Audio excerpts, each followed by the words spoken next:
찬송가 336장 함께 부르겠습니다. 환난과 핍박 중에도 성도는 신앙 지켰네. 이 신앙 생각할 때에 기쁨이 충만하도다. 성도의 신앙 따라서 죽도록 충성하겠네. 옥중에 매인 성도나 양심은 자유 얻었네. 우리도 고난 받으면 죽어도 영광 되도다. 성도의 신앙 따라서 죽도록 충성하겠네. 성도의 신앙 본받아 원수도 사랑하겠네. 인자한 언어 행실로 이 신앙 전파하리라. 성도의 신앙 따라서 죽도록 충성하겠네. 아멘. 기도하겠습니다. 하나님 감사합니다. 환난과 핍박 시대를 두고도 흔들리지 않고 변하지 않고 이 복음을 위하여 살게 될 우리 귀한 모든 렘넌트들과 함께 이 시간 말씀 받게 된 것을 감사드립니다. 어떤 문제가 오고 어떤 사건이 오고 어떤 어려움이 오고 어떤 환난이 오고 어떤 핍박이 오고 어떤 유혹이 온다 할지라도 그리스도께 잡힌받은 것을 놓치지 아니하고 그리스도께 붙잡힌 자로서 그리스도를 위하여 사는 그리스도의 제자들 되도록 주님 역사하여 주시옵소서. 변질되지 않는 제자로, 끝까지 배신하지 않는 제자로, 배반하지 않는 제자로 이 복음 위하여 사는 가운데 하나님이 주시는 능력과 응답을 날마다 받게 하여 주셔서 이것을 가지고 237을 향해 가는 증인 되게 하여 주시옵소서. 오늘 밤 하나님이 주시는 은혜 받고자 하오니 말씀 가운데 성령으로 충만케 역사하여 주시옵시고 미래 살리는 일꾼으로서 준비되는 응답이 있게 하여 주옵소서.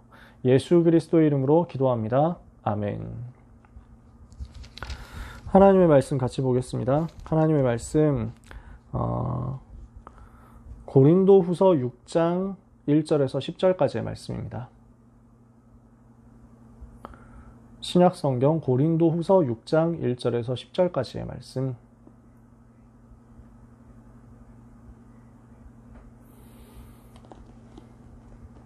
고린도 후서 6장 1절에서 10절 찾으셨으면 같이 읽겠습니다.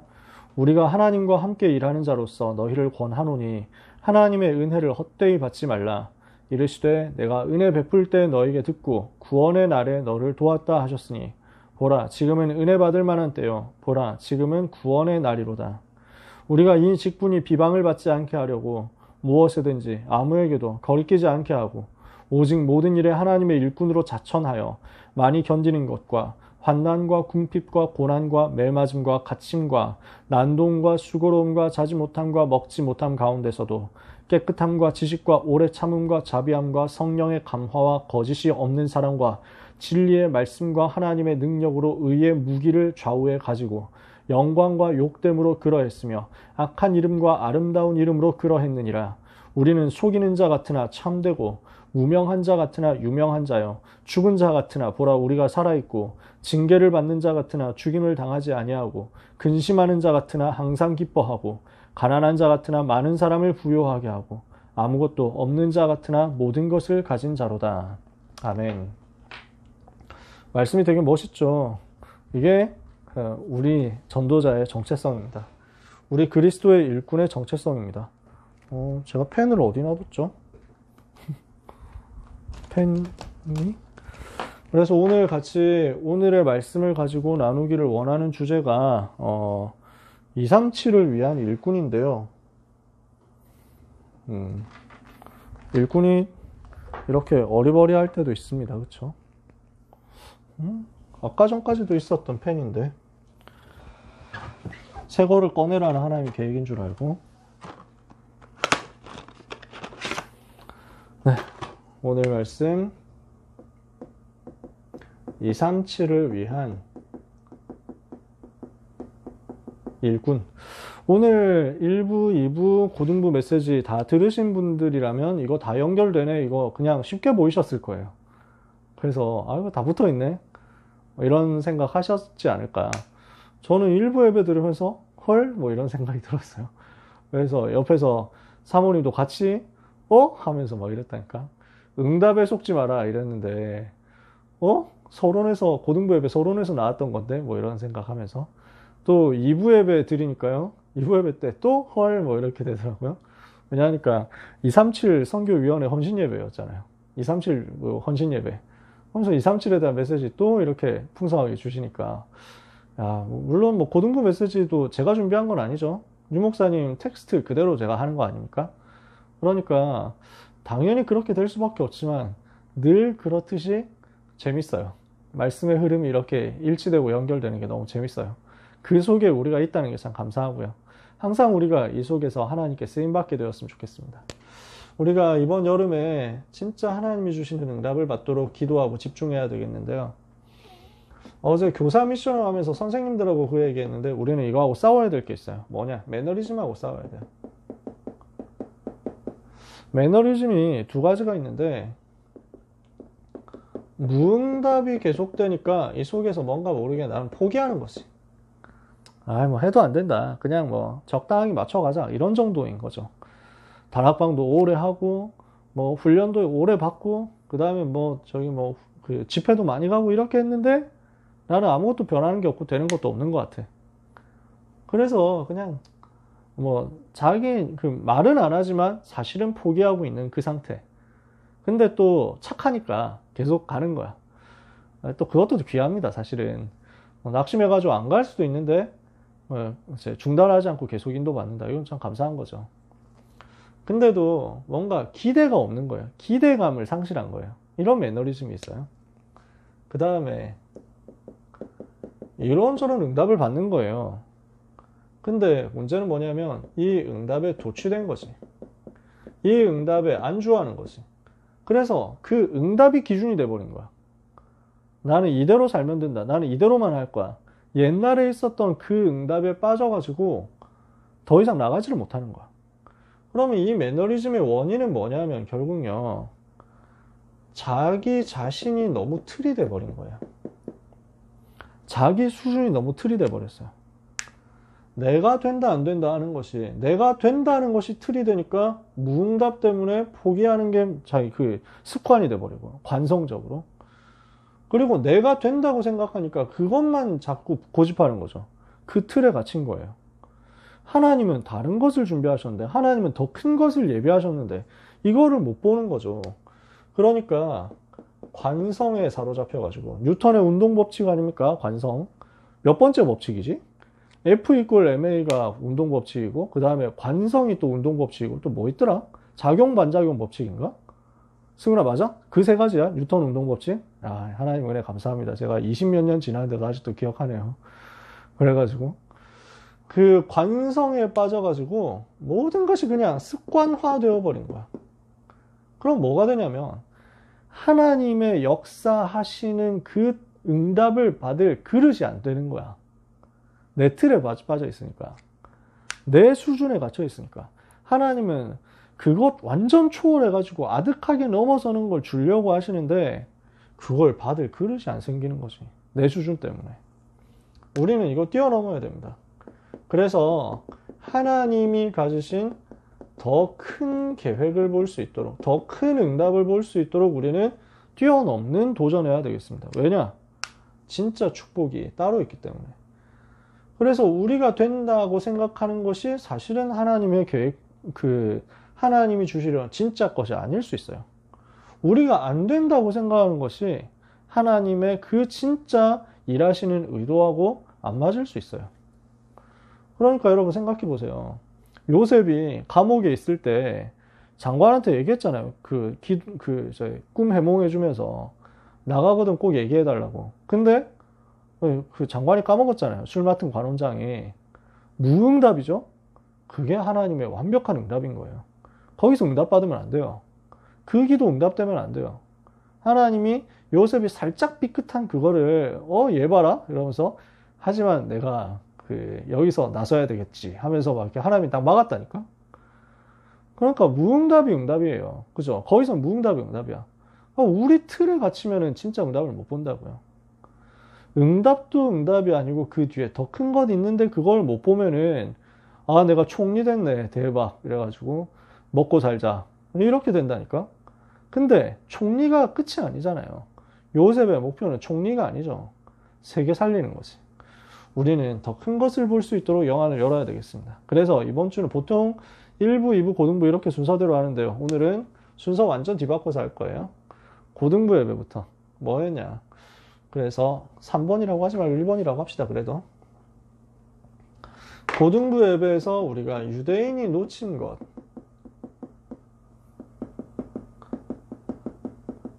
근데 이것을 초대교회는 가졌다는 거죠. 뭘 가졌습니까? 237이라는 부분을 가진 거예요. 유대인도 어떻게 해요? 선민사상에 빠져가지고 자기 기준에 딱 사로잡혀 있잖아요. 그러니까 자기가 된다 안 된다 이 틀에 딱 가둬놓은 거예요. 하나님의 더 큰 계획이 있는 것을 전혀 못 보는 거죠.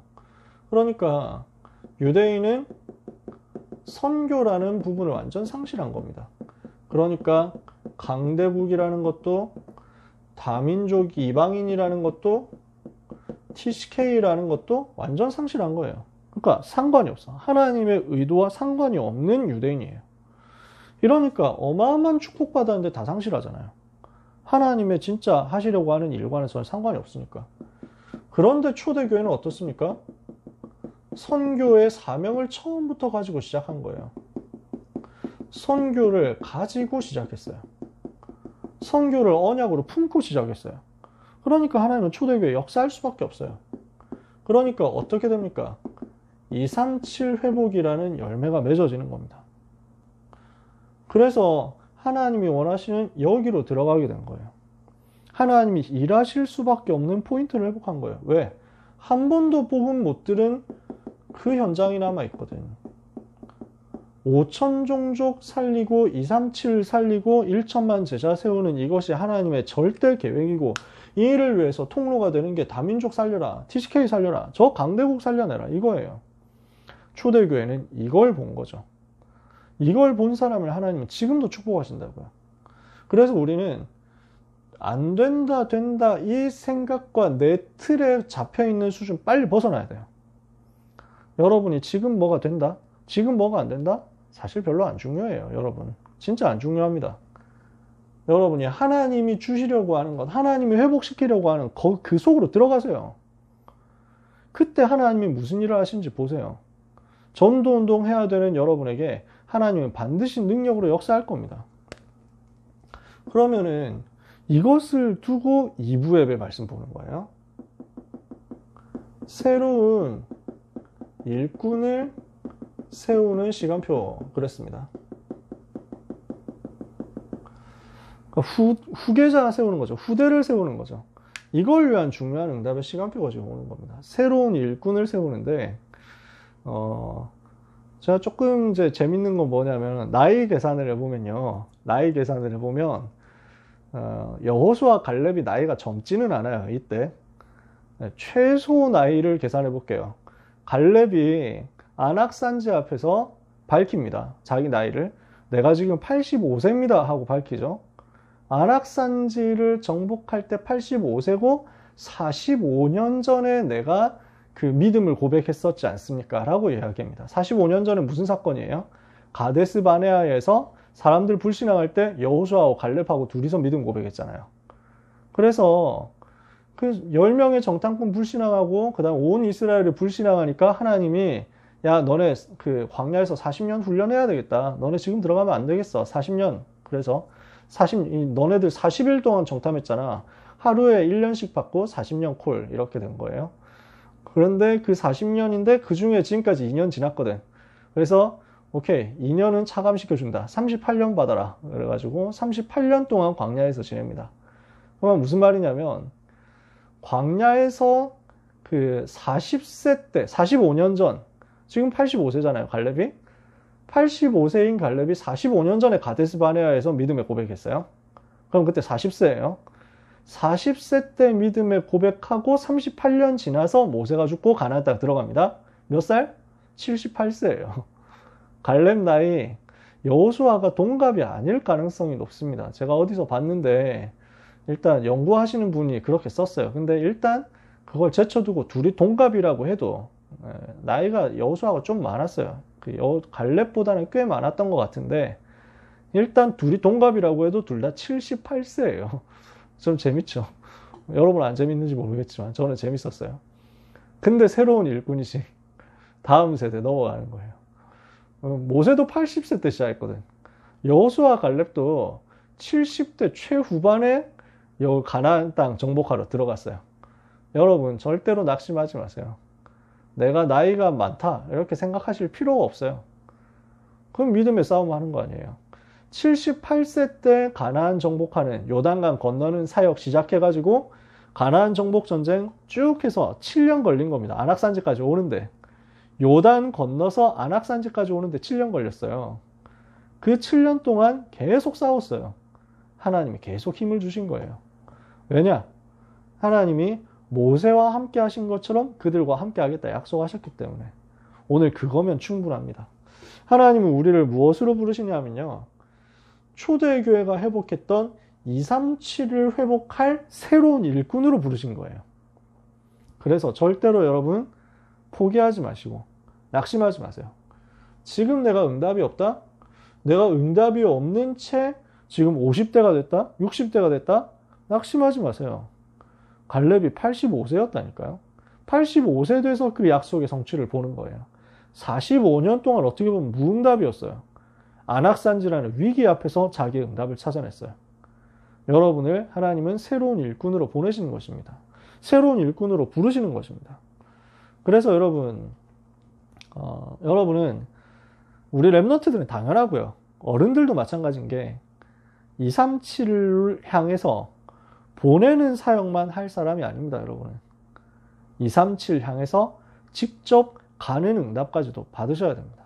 받게 될 겁니다. 언제? 언약 붙잡을 때요. 그래서 하나님은 여호수아를 모세를 불러가지고 120살 될 때까지 사역하게 하시죠. 그리고 여호수아 갈렙이라는 후대가 세워져서 사역을 하도록 만드는 거죠. 이것을 두고 언약이 전달되고 언약의 바톤이 전달되는 상황인데 무엇을 가지고 이 사명을 감당하도록 만들었습니까? 여호수아가 나이가 많아요. 그러니까 이제 출애굽한 직후에 아마 이미 거의도 40대 좀 넘었을 가능성이 높아요. 그래서 르비딤에서 전쟁할 때 전쟁터에서 장군으로서 이끌었으니까 여호수아가 실전 경험도 많고 그때 이미 나이가 좀 있었던 거죠. 지휘를 할 만큼. 아무튼 그런 여호수아고 그래서 현장에서 전쟁터에서 그렇고 광야에서 그렇고 막 다니면서 진짜 많은 응답을 받았는데도 불구하고 부담은 너무 되는 거야. 왜냐? 모세가 얼마나 큰 응답을 받았는지 옆에서 봤으니까. 그리고 모세가 감당해야 했던 그 임무가 얼마나 무거운 것인지를 봤으니까. 그러니까 마음에 부담이 안 되겠습니까? 근데 하나님이 뭐라고 하십니까? 여호수아 보고 걱정하지 마라. 강하고 담대해라. 모세와 함께한 것처럼 내가 너와 함께하겠다. 보좌의 비밀, 시공간 초월하는 비밀 가지고 237의 빛을 비추는 겁니다. 내 힘과 내 능력으로 이 사역을 감당을 못해요. 가나안 정복 못합니다. 하나님이 아시고 우리를 이 능력 가운데로 초청하신 거예요. 우리는 이거 하면 돼요. 그러면은 우리를 통해서 하나님이 무엇을 하게 하시겠다고 하느냐? 237 살리는 실제 준비를 하게 하시는 거죠. 237 살릴 일꾼으로 우리를 준비시키시는데 우리가 뭐 해야 되겠습니까? 237 살릴 메시지를 정확하게 준비해야 되겠습니다. 여러분은 237 회복하고 5천 미션도 종족 살리러 들어갈 사람입니다. 실제 살리게 될 사람들이에요. 두고 보세요. 얼마나 많은 문들이 열릴 것인가. 비대면 시대 얘기를 유 목사님 하셨잖아요. 여기에 대해서 우리가 익숙해진 게 진짜 큰 메리트입니다. 진짜 큰 응답이에요. 대부분 한국 교회와 세계 교회는 진짜 갈피 찾기 힘들 겁니다. 그런데 우리는 이거 활용해가지고 매일 모이는 시스템 돼버렸어요. 그렇잖아요. 당장 모든 우리 교회 랩넌트 부서가 매일 모이잖아요. 서밋타임 매일 한다니까. 훈련 더 많아졌어요. 시스템 더 많아졌어요. 근데 시간은 그렇게 많이 안 써요. 그것에 비해서는. 왜냐? 우리가 비대면이라는 플랫폼 제대로 탔기 때문에. 하나님이 우리를 준비를 시킨 거죠. 비대면 상황이 영원할 것이냐? 안 그렇습니다. 분명히 그렇지 않아요. 하나님이 회복시킬 거예요. 왜냐? 현장 가야 되는 것도 또 중요하거든요. 저는 유 목사님이 연세가 있기 때문에 반드시 하나님께서 속히 회복을 시키실 것이다 생각합니다. 비대면 상황이 오래 갈 것이다 이런 부분도 있습니다. 분명히. 그러나 한편으로는 어떻게 보면 일상으로 돌아가는 거죠. 지금 이제 유럽에서도 그렇게 하고 싱가포르 같은 데서도 이제 확진자 집계 안 한대요. 제가 보고 좀 놀랐어요. 우리나라 통계, 코로나 통계가 사망률이, 치사율이 그렇게까지 높지는 않더라고요. 돌아가신 분이, 코로나 때문에 돌아가신 분이 한국에서 지금 2,000명 정도라고 봤는데, 대충 봤는데, 그 중에 50% 이상이 80대 이상이고, 30%가 70대고, 20% 나머지 뭐 한 15%, 5%가 60대 뭐 이 정도 되더라고요. 그러니까 80대 이상, 뭐 70대, 60대 이렇게 해가지고 연세 높은 분들한테 고위험군 이렇게 이제 들어가 있고 합병증 와가지고 들어가는 거니까 20대 뭐 여기 10대는 아예 사망자가 없고 제가 그 통계 본 게 정확한지 기억이 정확한지 모르겠는데 10대 중에 코로나 걸린 사람 사망자가 없고 20대, 30대도 거의 없고 막 0. 몇 프로 뭐 이 정도 있더라고요. 어떻게 보면 이제 그 치사율이 0.1% 향해서 가고 있거든요. 세계적으로는. 그러면은 그게 독감 수준이래요. 그럼 독감 걸렸다고 셧다운 하지 않잖아요. 물론 뭐 그 전염성이 높은 건 사실인데 그러나 어떻게 보면은 일상으로 돌아갈 수도 있다. 너무 겁먹지 않으면 된다. 이런 부분이 또 있을 수도 있어요. 자, 이건 뭐 제가 전문가가 아니기 때문에 통계 보고 지금 깜놀해가지고 얘기하는 것이 전문가는 아니에요. 선진국에서 좀 그런 부분들을 이제 생각을 하면서 백신 접종률 높아지는 대로 일상으로 복귀한다. 그 코로나하고 같이 산다. 뭐 이런 얘기들을 하니까 한국에도 그런 상황 올 수 있습니다.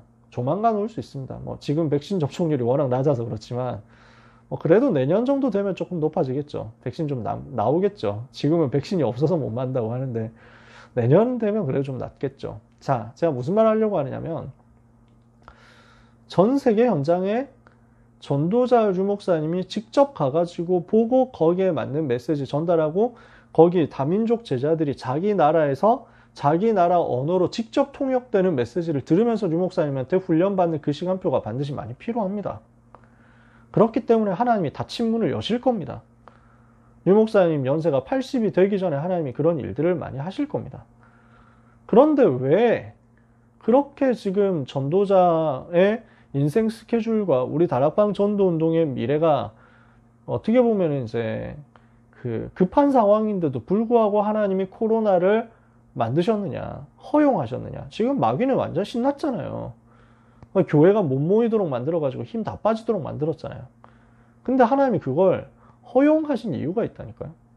마귀가 날뛰는 것 같지만 그 속에서 하나님은 진짜 팀들이 진짜 시스템 만들도록 그렇게 하신 거죠. 237 치유 서밋 위에서 모든 거품 빼고 진짜 제대로 된 플랫폼 만들도록 만드신 거예요. 어떤 상황에서도 훈련받을 수 있도록 이런 시스템 나오죠. 시공간 초월해가지고 메시지가 들어가고 훈련이 들어갈 수 있도록 시스템 만드시는 거죠. 그러면서 자꾸만 하나님이 하나씩 만들어 가시는 겁니다. 환난과 핍박 시대에 되어가지고 아예 모일 수 없는 그런 나라, 그런 환경, 그런 조건들이 많이 생기게 될 것인데 그때도 우리가 흔들리지 않고 예배 지속할 수 있도록 하는 세팅을 지금부터 하게 하시는 거죠. 그러면 관건은 뭐냐면 237을 살리도록 하나님이 이 상황을 허락하셨는데 여러분에게 이게 있어야 돼요. 메시지 있으면은 컨텐츠가 있으면 사람들 몰려듭니다. 컨텐츠 있으면 뭔가 되게 뭐 잘 만들고 화려하게 만들고 예쁘게 만들고 하면 좋겠죠. 그러나 중요한 거는 컨텐츠예요. 컨텐츠 확실하면 사람들은 모여듭니다. 그러니까 왜 그 랩런트들 원펀맨 만화 알잖아요. 여기 원펀맨이 그 원래 그냥 인터넷에서 그 이제 작가가 연재하던 내용이거든. 근데 이게 그림은 되게 허접한데 컨텐츠가 자체가 너무 좋은 거야. 그 내용이 좋은 거야. 그러니까 사람들이 막 몰려들었거든. 어떻게 됐냐 하니까 그래서 이제 그 메이저 만화 출판사에서 그림 작가를 붙여가지고 그걸 작품으로 만들어서 지금까지 나오잖아요. 그러니까 여러분이 컨텐츠를 확실하게 가지고 있으면 그 컨텐츠를 살릴 수 있는 모든 것은 사람이 붙어가지고 도와줄 거예요. 필요하다면요. 중요한 건 우리가 237을 살릴 수 있는 메시지를 가지고 있느냐 그 싸움이에요. 그래서 우린 그거 준비하면 돼요. 237을 살릴 만큼의 복음 메시지를 제대로 준비해라. 이걸 지금 여호수아와 갈렙은 모세를 통해서 다 전달받은 겁니다. 그러면서 중요한 게 미래는 심각한 영적 문제 들어올 것이기 때문에 치유 준비해야 되겠다. 그러면서 서밋 일으킬 준비해야 되겠다. 왜냐? 237을 살릴 핵심적인 열쇠들이거든요. 이게 서밋이에요. 그래서 TCK 중에 서밋 찾아내야 되겠죠. 다민족 중에 서밋 찾아내야 됩니다. 그래서 우리는 자꾸 일꾼 세우도록 해야 되겠죠. 모든 두려움 꺾어라. 애굽의 상처를 꺾고 광야의 갈등 꺾고 미래에 대한 두려움 꺾어라. 왜? 우리는 그런 거 빠질 시간이 없는 거예요. 하나님은 지금 237을 향한 더 큰 계획을 가지고 계시기 때문에 우리는 그런 갈등, 그런 상처, 그런 두려움 때문에 허비를 할 시간이 없어요. 그래서 담대하라 말씀하시는 거죠. 여러분은 237 살릴 일꾼입니다. 이거 잊지 마세요. 여러분은 237을 살리도록 하나님이 만들었습니다. 많은 응답들을 하나님 여러분한테 주실 건데 지금 메시지 준비하잖아요. 두고 보세요. 여러분을 찾는 사람들이 비대면으로 그걸 강의해달라고 세계에서 요청하게 될 거예요. 그렇게 문을 여신다니까? 당장 지금 뭐 우리 그 랩런트 교육자들이 그 미션 받은 게 저하고 우리 황교안 목사님하고 정영곤 전도사님하고 장진영 목사님하고 4명 그 신행수 목사님께 미션 받았어요. 8월 달에 페루 랩런트 대회 하는데 한강이 맡아서 하라고. 그래서 메시지 전달하라고. 우리 교회가 원래 그 우리 담임 목사님께서 페루 담당하시고 이렇게 해가지고 페루 랩런트들을 돕게 돼 있는데 현장 못 가니까 비대면으로 다 하라는 거지. 그래서 우리가 맡아가지고 미션 받았다니까요. 뭐 저야 뭐 허접한 사람이지만 다른 분들은 너무 잘하시니까 저는 되게 감사하는 마음으로 기대하면서 또 기도하고 있습니다. 그 무능한 사람이라고 해도 하나님이 필요하니까 지금 컨텐츠 조금 있기 때문에 전달하라고 지금 사용하시는데 여러분이 컨텐츠 준비한다 생각해 보세요. 하나님은 이런 응답을 여러분들에게 주셔야 되기 때문에 축복받을 길을 설명하시는 겁니다. 우리는 237 살려야 돼요. 237 살릴 일꾼으로서 우리가 속지 말아야 될 내용이 있는 것이. 그게 일부 예배 메시지예요. 하나님이 만드시는 축복의 길입니다.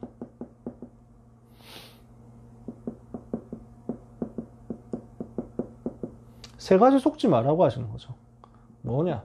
지금 우리는 가나안 땅 들어가고 정복해야 되는데 이 시간표 속에서 하나님이 중요한 것을 지금 말씀하신다. 뭘 하느냐? 자신에게 속지 마라. 우리는 너무너무 스스로를 속이고 있다니까. 거짓말하고 있다니까. 이런 수준에 빠져가지고 자기 자신이 기준이 되어가지고 자꾸만 하나님이 주시려고 하는 것을 못 받고 안 받고 거부하면서 괜찮다고 거짓말하는 거지. 그래서 속이고 있다니까. 그 배경에 누가 있습니까? 사단이 있다고. 사단이 지금 빼앗아간 복음, 사단이 빼앗아간 삶, 이것을 회복해야 되거든요. 그래서 우리는 사단을 꺾어야 됩니다. 흑암을 꺾어야 됩니다. 자신을 자꾸만 속이도록 만드는, 나 자신을 속이도록 만드는 사단의 세력을 꺾어버려야 된다. 그래야 하나님이 주시는 이 응답을 받을 수 있습니다. 우리가 237 살릴 일꾼 되도록 우리가 무엇을 해야 되겠냐? 자신에게 속지 않도록 사단 꺾어라. 두 번째, 현실에 속지 마라 그랬죠. 현실에 속지 않으려면 어떻게 해야 됩니까? 말씀 가지고 편집하라고. 그래서 이걸 가지고 우리가 각인 바꾸는 겁니다. 기도로 설계하라고. 그래서 이것을 가지고 뿌리를 내리는 거예요. 하나님이 주시는 증거를 붙잡고 디자인하는 것입니다. 그럼 이게 우리의 체질되거든요. 우리가 편집, 설계, 디자인할 때 하나님이 이것을 가지고 각인, 뿌리, 체질을 바꾸는 응답을 주실 겁니다. 세 번째, 그리고 응답에도 속지 마라. 왜요? 그것도 지나가는 거거든요. 그건 본질이 아니에요. 응답이 본질이 아니라니까. 우리에게 와 있는 이런 축복들이 본질이 아니라니까. 하나님은 그것 때문에 우리를 부르신 게 아니에요. 우리가 우리가 이제 보유한 비트코인이 떡상해가지고 대박 터져가지고 놀고 먹게 하기 위해서 하나님이 그리스도를 십자가에 죽게 하신 게 아니에요. 안 그렇습니까? 우리는 그런 거 필요 없습니다. 있으면 세계복음화에서 쓰는 거고, 없으면 없는 대로 우리는 전도운동 하는 거죠.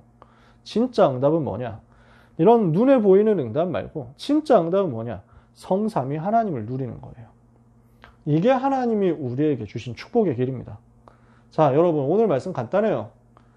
우리가 초대교회가 회복했던 본질을 회복해야 되는데 237이다. 237 살리기 위해서 하나님이 우리를 일꾼으로 부르셨다. 237 살릴 일꾼으로서 세 가지 속지 않으면 된다. 메시지 이해되시죠? 그래서 오늘 237을 위한 일꾼이에요. 유 목사님이 요즘 하늘 가지고 이야기하시는 게 저는 되게 많이 와닿아요. 진짜 많이 와닿아요. 진짜 대부분 미안하지만 뭐 교회를 비난하는 게 아닌데 많은 한국 교회 사람들이 정말 쓸데없는 거 가지고 계속 싸운단 말이에요. 그러는 중에 어떻게 되어 있냐면 사단은 3단체 이용해가지고 그냥 후대를 다 뺏어가 버렸어. 뭐 2단 시비 걸고 전도 못하게 하고 자기 이권 때문에 이렇게 하는 그런 상황 속에서 진짜 중요한 우리 후대들을 사단에게 다 빼앗겼다니까요. 3단체 다 빼앗겼다니까요. 가보면 알잖아요. 우리 선생님들은 이해하시겠지만 저도 마찬가지였는데 70년대, 80년대 때만 해도 교회 간다 하면 되게 세련된 사람이었어요. 기독교인이다 이러면 되게 앞서가는 사람이었어요. 그래서 막 사람들이 좀 칭찬했다니까. 인정했다니까. 뭔가 좋겠다 이렇게 생각하고. 근데 지금은 어떻습니까? 완전 1세기 뒤떨어졌다. 유 목사님 이렇게 표현하잖아요. 그만큼 너무 많이 빼앗겨 버렸어요. 지금 얼마나 빼앗겼느냐. 3차 산업혁명 현장 다 빼앗겼습니다. 3차 산업혁명은 분야는 주요 플랫폼들을 3단체 팀들이 다 가져갔습니다. 3차 산업혁명이 일어나는 것을 어른들은 좀 관심 있게 보셨다면 기억을 하실 겁니다. 저는 진짜 그때 관심이 많았어요. 와, 시대가 어떻게 바뀌려고 하는 거지? 이게 되게 관심이 많았어요. 그래서 막 인터넷 회사들이 어떻게 바뀌는가. 저 아직도 기억나는 게 2000년이었어요. 2000년. 제가 삼수생이던 시절에 지금도 세계 최고 회사예요. 시스코 시스템즈라고. 여기가 이제 전 세계 통신 장비 관련돼 가지고 라우터 이런 거 인터넷 이쪽에서는 세계 1위 회사예요. 그래서 한때 마이크로소프트 뛰어넘어 가지고 세계 회사 중에 주식시장 시가총액 1위 하기도 했었어요. 그러다가 다시 MS 넘어갔다가 지금 이제 뭐 까마득하게 많이 바뀌었죠. 뭐 애플이나 구글이나 아마존 이 팀들이 이제 잡고 있죠. 아무튼 뭐 그런 상황인데 그때 시스코 시스템즈의 CEO가 지금도 아마 그 사람일 건데 존 체인버스라고. 네, 그 사람이 한국에 온 거예요. 그래서 장충체육관에서 인터넷 경제의 미래라는 주제로 강의를 한다는 거예요. 저는 너무 흥분되더라고. 와, 챔버스가 온다고? 이래가지고 학원을 빼먹었습니다. 그래서 결석을 하고 장충체육관을 찾아갔었죠. 가가지고 하니까 막 이렇게 사람들 되게 많이 왔어요. 또 그 강의 듣겠다고. 왜냐하면 세계 최고 회사, IT 세계 최고 거물 중에 한 명이었거든. 지금도 그렇지만. 아마 은퇴했을 거예요. 나이 시간 많이 지났으니까 지금은. 근데 아무튼 이 사람이 그래가지고 강의를 하는데 제일 앞에서 들었거든요. 그래가지고 막 좀 뭐 여러 가지 얘기를 하는데 결국 뭐 인터넷 시대가 될 것이다. 그거 강의를 하는 거죠. 그래서 끝나고 이제 그 사람들 다 빠져나가는데 이 사람이 안 가는 거야. 그래가지고 그 사람들이 또 남아가지고 모여든 거야. 이 사람 옆에. 생각해보면 신기한 거지. 어떻게 그런 뭐 세계 최고 그 거물을 가까이서 그렇게 보겠냐고. 근데 하여튼 분위기가 그랬어요. 그냥 그 사람 옆에 그냥 사람들이 그냥 꾸역꾸역 모여든 거야. 뭐 경호원이 제지도 안 하고 그랬어. 이래가지고 뭐 어떤 사람은 영어를 잘하니까 영어로 막 질문하기도 하고 막 대답하기도 하고 이랬어. 근데 나도 거기 있었거든. 왠지 좀 아쉽다 이런 생각. 내가 제일 앞에 쪽에 앉아 있었기 때문에 이 사람이 연단에서 내려와고 내 앞에서 걸어 다니면서 연설을 했거든요. 와, 신기하더라고. 너무 신기했어요.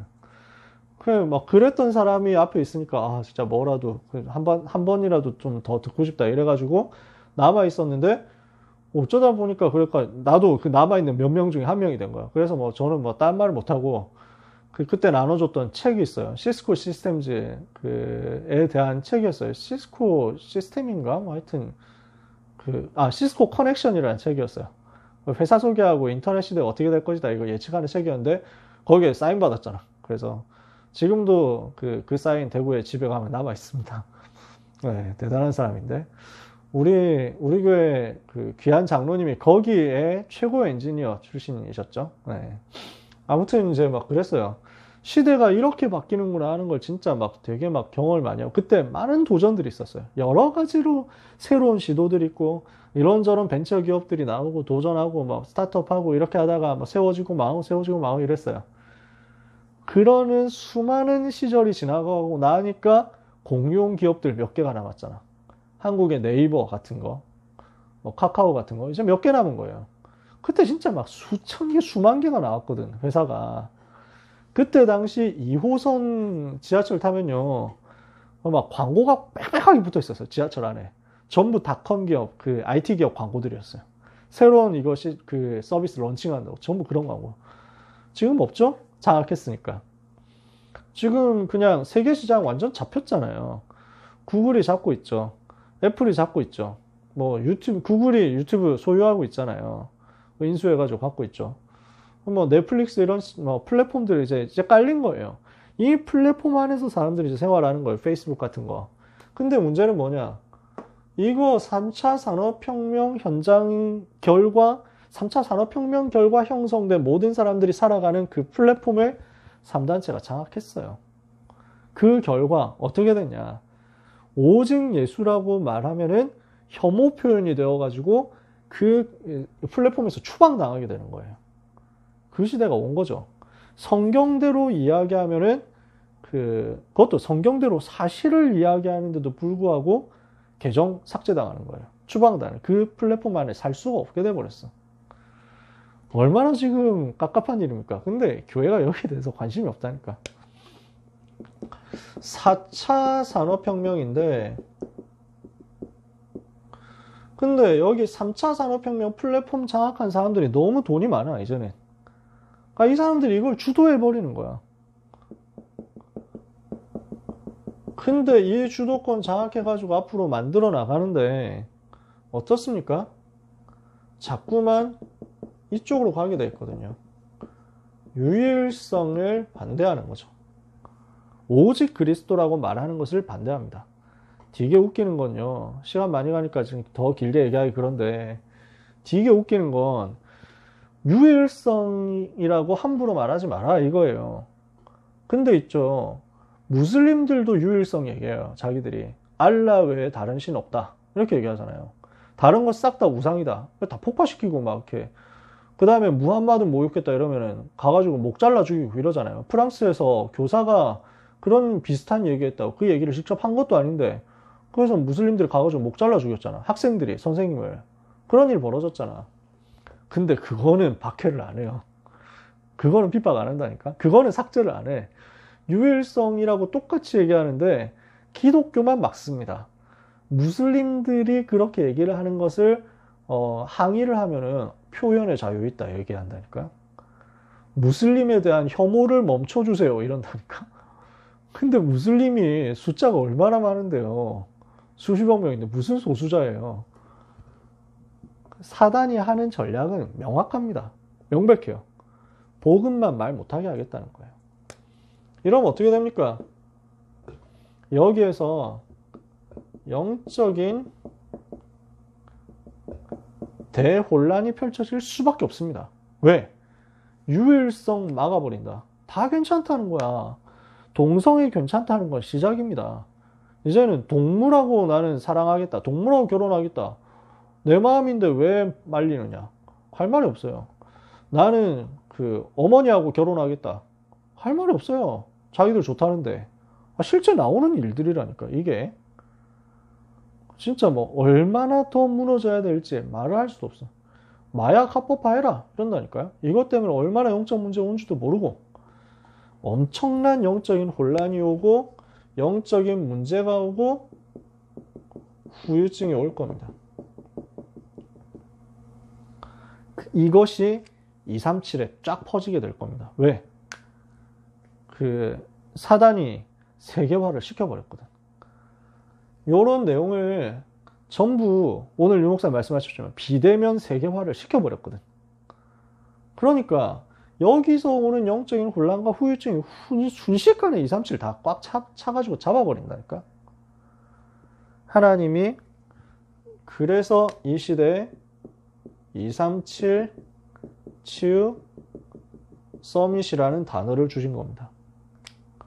여러분 여기에 대한 언약적 한을 가지고 인생을 세팅하게 되시길 바랍니다. 여러분 이번 여름에 편집 설계 디자인 하셔야 돼요. 왜? 이거 살려야 되니까. 여기에 빠져가는 전 세계를 살려야 되니까. 그래서 우리는 이거 할 수 있는 메시지 준비, 치유 준비, 서밋 준비 반드시 해야 되겠습니다. 이거는 해도 되고 안 해도 되는 게 아니에요. 반드시 해야 돼요.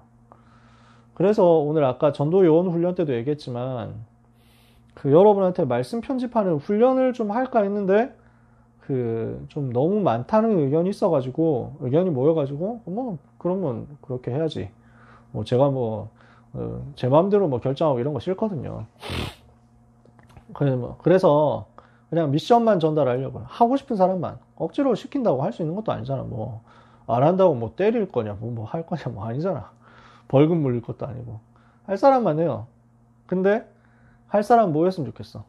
저 개인톡이 있는 거 아시잖아요. 제 개인톡은 여러분들이 다 아실 거 아니에요. 그냥 제가 맨날 올리니까 저를 친구 추가하면 되죠. 그래서 가지고 얘기해 주세요. 할 사람 랩넌트들 내가 이거 하겠다 하는 사람 얘기하세요. 성경을 가지고 말씀 편집하는 거 훈련하려고. 성경 말씀 편집, 그 다음에 초기 메시지 편집, 요거 두 가지 편집하는 미션 이번 주에만 하려고. 그 다음 주엔 리더 수련회 하니까, 그 다음 주 본대회 하니까 훈련 스케줄 많거든. 이번 주간이 비었어. 이번 주간이 방학을 한 학교들이 많았어. 근데 그래서 지금 이거를 제가 생각을 한 거예요. 하고 싶은 사람만 얘기해요. 한 명도 안 하면, 안 나오면 안 하면 됩니다. 억지로 부담스럽게 할 건 아니니까. 여러분 개인적으로 또 하면 되니까. 근데 내가 해봤으면 좋겠다 하는 사람들은 신청해요. 그래서 이거 여러분 최소한 이거라도 해봤으면 좋겠어. 유 목사님이 어떤 한을 가지고 처음부터 복음에 대해서 집중해서 얘기하셨고 이 복음 운동이 여기까지 왔는가. 자, 오늘 너무 길게 얘기했습니다. 할 말은 참 많지만 더 많이 하다가는 여러분들 내일 출근을 못 하시기 때문에 또 내일 등교해야 되는 사람도 있고 하니까 여러분 괴롭히지 않아야 되니까 더 이상 안 괴롭힐게요. 하나님이 주시는 응답을 237 살릴 만큼 받아 누리는 이번 한 주간 되시기를 예수 그리스도 이름으로 축복합니다. 기도하겠습니다. 하나님, 소중한 랩넌트 제자들을 또한 소중한 모든 랩넌트의 배경이 되는 전도자들을 주께서 축복해 주옵소서. 시대를 살릴 수 있는 힘을 가진 제자들 되게 하옵소서. 말씀이 편집되게 하시고 이 속에서 기도로 인생을 설계하게 하여 주옵시며 증거 가지고 현장 살리는 구체적인 디자인을 할 수 있는 힘을 가진 제자들 되게 하여 주옵소서. 이 편집 설계 디자인이 237 치유 서밋을 위하여 되어지는 한 주간과 이번 여름이 되게 하여 주옵소서. 예수 그리스도 이름으로 기도합니다. 아멘.